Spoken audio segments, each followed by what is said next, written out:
fight ko talaga na bumalik ako sa normal. Naisip ko siseryosin ko na talaga. Ako po ay si Teresa Carpitanos, taga Zamboanga.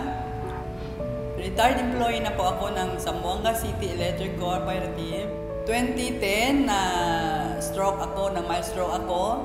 And then after 10 years, 2019, almost 10 years, na mild stroke na naman ako dahil sa tumaas ang sugar ko. Na-hospital ako, tapos umuwi ako sa bahay. Sakit ang braso ko, yung legs ko. Hindi ako pwede maglakad-lakad na matagal.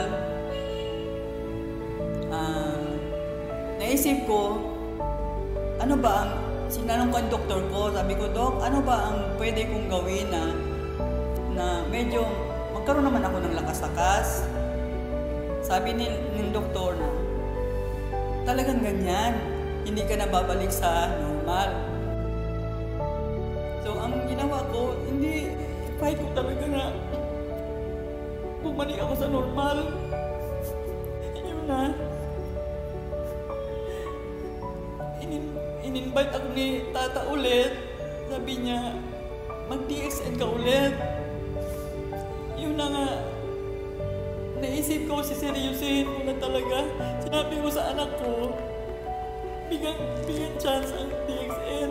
So after October, nag-start ako October, November, pagka-December, nakayanan ko ng mag-bake, nakayanan ko ng mag-garden.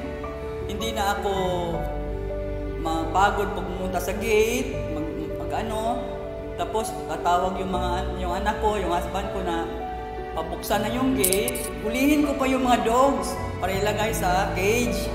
Dati hindi ko yun magawa. Hindi ako napapagod at hindi ako sumusuko. Yung hapon na, tapos ng 5 o'clock, hindi pa ako pagod.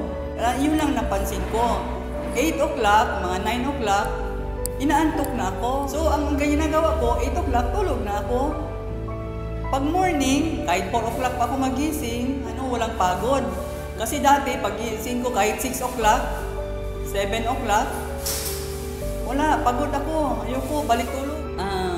Kung ako sa inyo, kung may mga conditions kayo na ganyan, you try ang RGGL at saka spirulina ng DXN. Kasi proven talaga ako.